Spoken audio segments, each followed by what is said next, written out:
بسم اللہ الرحمن الرحیم۔ آیت نمبر 153 سورہ آل عمران۔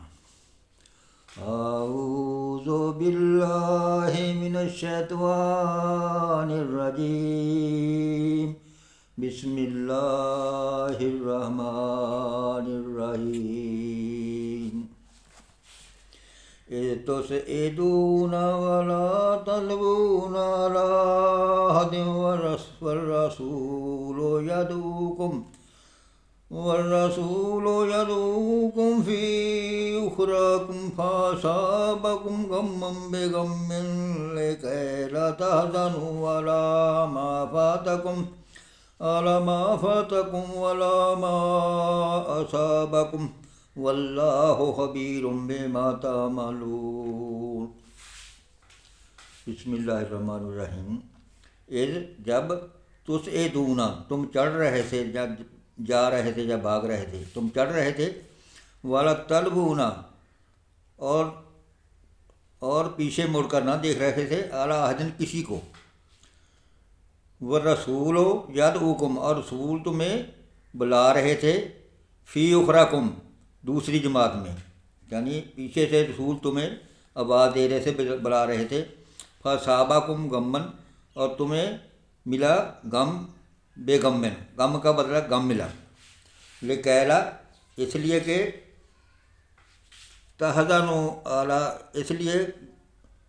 تحزنوا علی ما فاتکم کہ غم نہ کرو جو ہاتھ سے گیا، اس کا رنج نہ کرو، جو ہاتھ سے چلا گیا اس کا رنج نہ کرو، ولا ما اصابکم اور جو افتاد تم پر پڑی اس کا یعنی غم نہ کرو، واللہ خبیرم اور اللہ جانتا ہے، بما تعملون تمہارے کاموں کو، یعنی اللہ کو تمہارے کاموں کی خبر ہے۔ تسعدون ولا تلوون علی احد والرسول یدعوکم فی اخراکم، یعنی جب تم منہ اٹھائے چلے جاتے تھے اور پیٹھ پھیر کر کسی کو نہ دیکھتے تھے، اور دوسری جماعت میں ہمارے رسول صلی اللہ علیہ وسلم تمہیں پکار رہے تھے، فَأَصَابَكُمْ غَمٌّ بِغَمٍّ لِكَيْ لَا تَحْزَنُوا عَلَىٰ مَا فَاتَكُمْ وَلَا مَا أَصَابَكُمْ کہ تمہیں غم کا بدلہ غم دیا اور معافی اس لیے سنائی کہ جو ہاتھ سے گیا اور جو افتاد پڑی اس کا رنج نہ کرو، واللہ خبیر بما تعملون اور اللہ کو تمہارے کاموں کی خبر ہے۔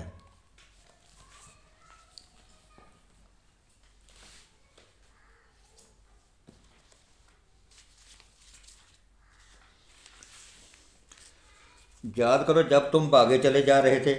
کسی کی طرف پلٹ کر دیکھنے تک کا ہوش تمہیں نہ تھا، اور رسول صلی اللہ علیہ وسلم تمہارے پیچھے تم کو پکار رہے تھے، اس وقت تمہاری اس روش کا بدلہ اللہ نے تمہیں یہ دیا کہ تم کو رنج پر رنج دیے، تاکہ آئندہ کے لیے تمہیں یہ سبق ملے کہ جو کچھ تمہارے ہاتھ سے جائے یا جو مصیبت تم پر نازل ہو اس پر ملول نہ ہو، اللہ تمہارے سب اعمال سے باخبر ہے۔ یہ تفہیم تھی، جب مسلمانوں پر اچانک دو طرف سے بیک وقت حملہ ہوا اور ان کی صفوں میں ابتری پھیل گئی تو کچھ لوگ مدینہ کی طرف بھاگ نکلے اور کچھ احد پر چڑھ گئے، یعنی مسلمانوں کی افراتفری پھیل گئی تو انہوں نے پھر کچھ مسلمان مدینہ کی طرف بھاگ گئے تو کچھ پہاڑ سے چڑھ گئے، احد پر چڑھ گئے، مگر نبی کریم صلی اللہ علیہ وسلم ایک انچ اپنی جگہ سے نہ ہٹے۔ دشمنوں کا چاروں طرف ہجوم تھا، 10-12 آدمیوں کی مٹھی پر جماعت پاس رہ گئی تھی، مگر اللہ کا رسول صلی اللہ علیہ وسلم اس نازک موقع پر بھی پہاڑ کی طرح اپنی جگہ پر جمع ہوا تھا اور بھاگنے والوں کو پکار رہے تھے، الیہ عباد اللہ، الیہ عباد اللہ، یعنی اللہ کے بندو میری طرف آؤ، اللہ کے بندو میری طرف آؤ۔ رنج و ہزیمت کا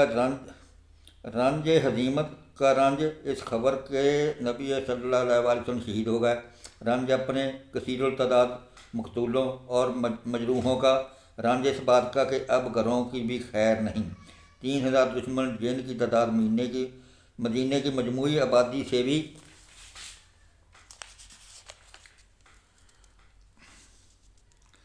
زیادہ ہے، شکست خوردہ فوج کے رونتے ہوئے قصبے میں آ گھسیں گے، شکست خوردہ فوج کو رونتے ہوئے قصبے میں آ گھسیں گے اور سب کو تباہ کر دیں گے، یعنی وہ مسلمان پھر جڑے سی بھج گئے یا پہاڑ سے چڑھ گئے، وہی سوچ رہے سی بھی اسی تو بہت تھوڑے ہوں، ਸ਼ਿਕਸਤ ਵੀ ਹੋ ਚੁੱਕੀ ਹੈ, ਅਤੇ ਇਹ 3000 ਤਾਂ ਮਦੀਨੇ ਦੀ ਆਬਾਦੀ ਵੀ ਨਹੀਂ, ਅਤੇ ਇਹ ਸਾਨੂੰ ਰੌਂਦੇ ਹੋਏ ਜਦੋਂ ਨਾ ਘਰਾਂ 'ਚ ਵੀ ਜਾ ਚਲੇ ਜਾਣਗੇ ਔਰ ਸਭ ਕੁਝ ਤਬਾਹ ਕਰ ਦੇਣਗੇ। ਲੇਕਿਨ ਅੱਲਾ ਦੀ ਮਰਜ਼ੀ ਜਿਹੜੀ ਉਹਨੂੰ ਕੋਈ ਨਹੀਂ ਟਾਲ ਸਕਦਾ। ਜਦੋਂ ਅੱਲਾ ਨਾਲ ਹੋਏ ਫਿਰ ਕੋਈ ਕਿਸੇ ਦਾ ਕੁਝ ਨਹੀਂ ਵਿਗਾੜ ਸਕਦਾ।